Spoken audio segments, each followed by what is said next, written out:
Happy Monday, everyone. I hope you had a great weekend. I also hope you shared time with your mother on this yesterday.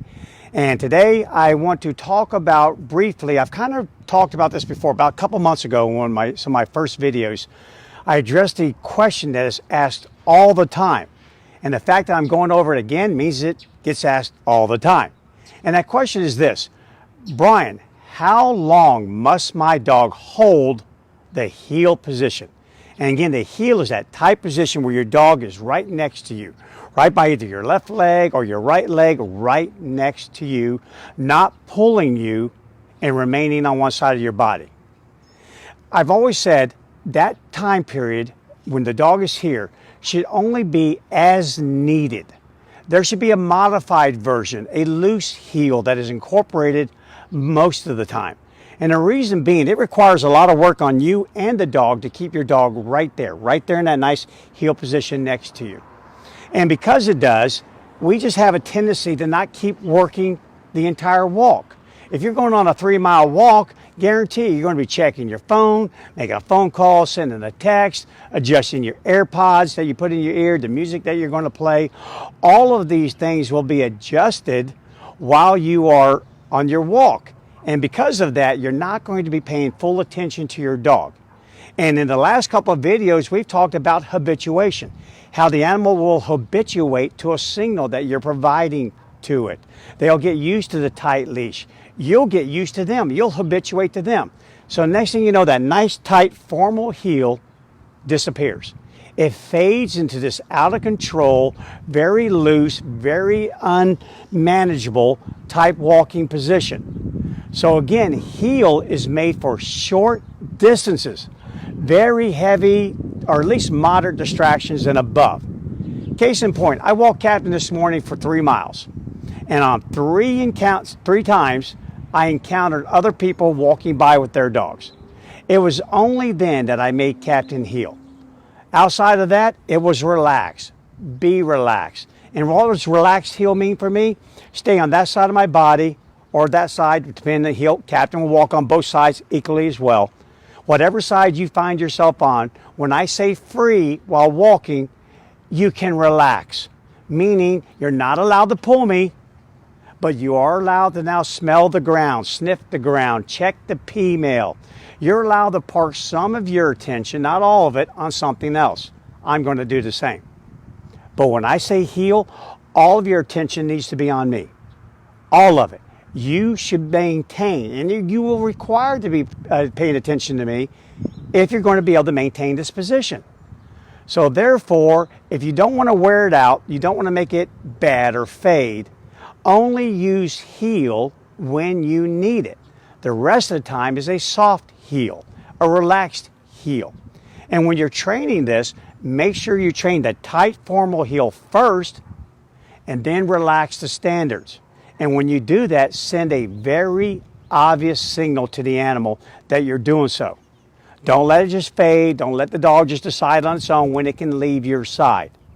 Make it a very obvious change. Okay, so I'm going to go ahead and demonstrate real quick. I'm going to start off with a formal heel with Captain. Heel, and it's nice and formal. Heel, right here, nice and tight, relaxed. Moving along here, I'm relaxed, but it's still a formal heel, and that's the whole key. I'm not uptight. It's a formal heel. Be nice and tight next to me.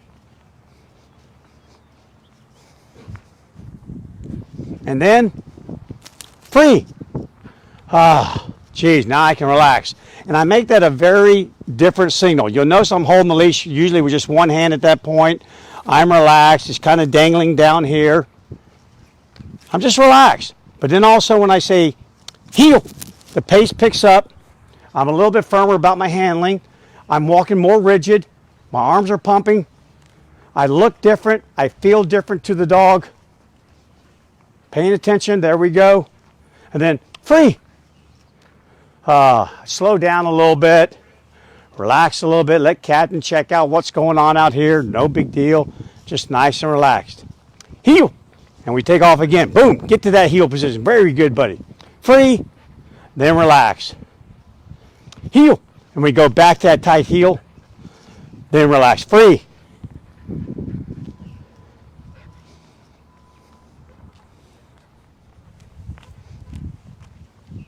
tight heel, heel. So now we're back into a tight heel.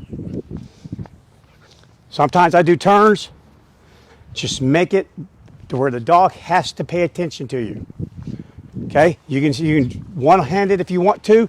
You don't have to be totally marching, but you have to be obvious in the beginning. Now, as you practice this more and more, then your shift from a formal heel to a relaxed heel is almost indiscernible.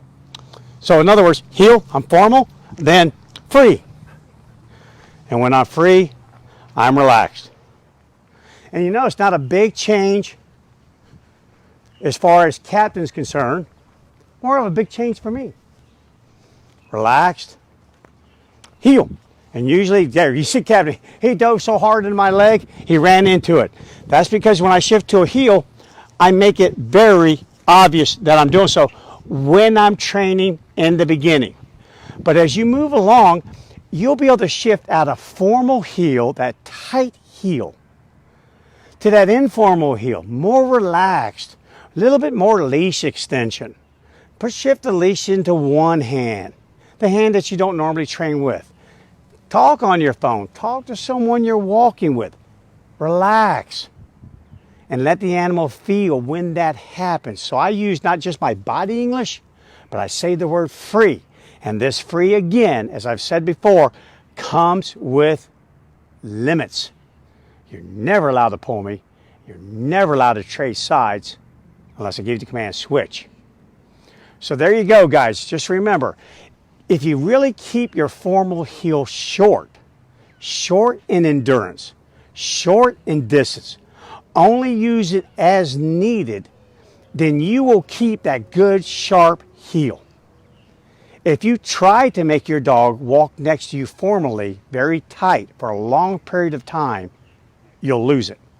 You'll lose it over a period of time. And all of a sudden you can say heel, and the animal will have no clue what it means. He'll no more come in tight to save its life. He'll just be out here somewhere, over here, over here. So practice is that contrast, going from formal to informal, heel to free, heel to free. That's how the animal gets it. And as you saw me, I did it that way. It was heel, then free, then heel, then free. Change it up, change it up, change it up, change it up. And if you do that, then you will teach an animal that you allow the dog to judge through its own self-discovery that there's a big difference. There's the word heel, tight. The word free, loose. Heel, tight, free, loose. Do that, guys, and you'll be able to soon really, really enjoy your walks. Because I'm telling you, I'm at a point now with Captain, I only say heel when I need to. Other than that, it's just free. I can even tell him free and just start walking. It's no big deal. I can just loop the leash over one finger, have a great time, even drop it like that, tuck it in my pocket. It's no big deal. So I can just tuck it in here, turn, and if I do, he senses that I turn, and we just go. I didn't say a word. Turn again, be nice and relaxed, and you guys can enjoy too. So again, he's in a free, so he can smell a little bit. Yeah, dude, just don't pull me. But if I say heel, things change. Right then, right there. Things change. And notice I change as well. So make sure you guys do the same thing, and if you do, you'll really, really start to enjoy your walk with your dog. Okay, guys, that's it for today. Time to get back to work.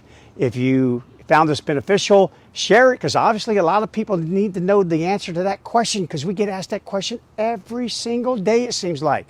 So I'm going to keep putting it out there, keep reviewing it as I need to.